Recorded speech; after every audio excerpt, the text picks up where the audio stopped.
I know with the crazy way the state college game ended with you battling back to win that, now here tonight, what does that say about this team at this time? You know, I think the All-Star break did us really good. Yeah, the win right before the All-Star break was awesome to maybe get a little bit of momentum going into it.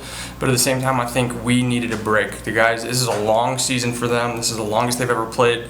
And I'm thinking that they were looking forward to those 2 days off, maybe 5 or 6 days before they even got there. So, you know, it's part of the game, and they're going to have to learn how to deal with that grind when they're tired. But I think this little 2-day break is exactly what they needed. They seem recharged. They seem refreshed.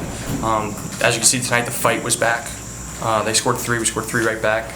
But I had an energized group today, and they were ready to play. What did you think of when you saw Christian send that ball into the right field corner? I was just praying it was going to stay fair. Yeah, I knew it was hugging the line, and it had a little bit of fade to it.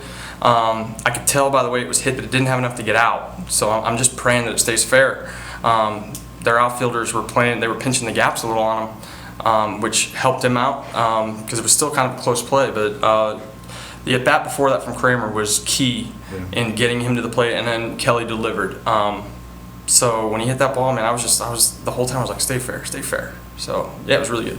Last week when you were out, you were talking about the toughest month, I think you said, of your whole pro career was the last month of your first year. This month right here. Yeah, Christian Kelly is a catcher, like you, and playing the physically demanding position, and he's a kid who's trying to fight through the voice telling him he's tired.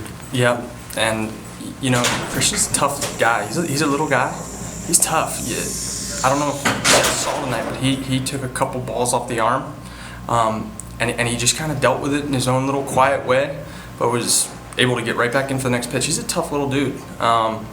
So I think mentally he's tough, but then physically tonight he showed that he's tough as well. So I think he kind of reminds me of Lucroy a little bit early on. The way he moves back there, and then his bat. I think his bat's going to come in the future and be much more of a presence. But right now his defensive presence is really good. But yeah, he's battling back. It's a tough month, but it's part of it. So I talk to him every day, and I'm telling him kind of secrets and stuff, how to stay ready, and he's doing a really good job of it. And in that 2-0, I know you let off some in college. I think he's hit 368 over his last 5 games. That's what you need here heading down the stretch. Right? The way his swing's built, it's built like a 2-hole hitter's swing. He has the ability to bunt for a hit. He has the ability to lay down sack bunts. He can hit and run. He likes shooting the ball the other way. He can work at bats, and I don't know, for some reason I just felt like putting him in the 2-hole one day, and it's just kind of worked out.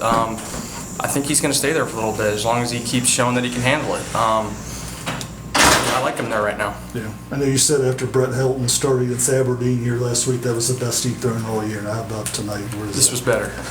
This was better again. We talked about a few ways that he could even get better from last time, and he did them. I don't know if you guys noticed, but his first 36 pitches were all fastballs. He didn't throw an off-speed pitch until I think the 4th inning. So, and the main thing that we've been trying to tell him is how much of a weapon his fastball is. And his off-speed, it's not that it's not very good, it's just that if you continually throw it, they get a feel for it. So don't show it so often.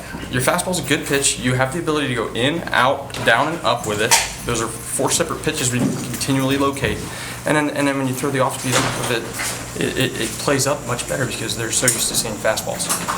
You mentioned before he was doing something with the upper half of his delivery, tweaking that. 40's been working with it. I'm not 100% sure exactly what it is. I've kind of let 40 have his free reign with that.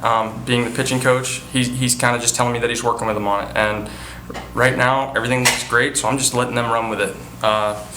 He basically what it is it's tempo though.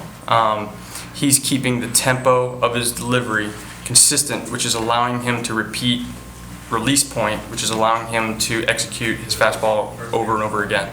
What's exactly going into it, I don't know, but it has to do with tempo of his delivery. Whatever he's doing, keep doing it. Yeah, keep doing it. At this point. Yep. It's got to be good for his confidence too. And finish out this year strong. Yeah, and I think with a lot of these guys, like there's an adjustment period, and it comes at different times. Brew Baker, he had 5 tough outings. Not tough, but he had 5 just okay outings, and then recently he's been very, very good. Helton had a few more tough outings, and then his last 2 have been extremely good. So, hopefully he figured it out. That's the key, is that he figures it out, and then he gets to a point where coming into next year in spring training, he's ready to go. So we've covered some ground with him, and he's made some extremely good adjustments, and also the way he's using his stuff. He's done multiple things recently that have allowed him to have the success he's having.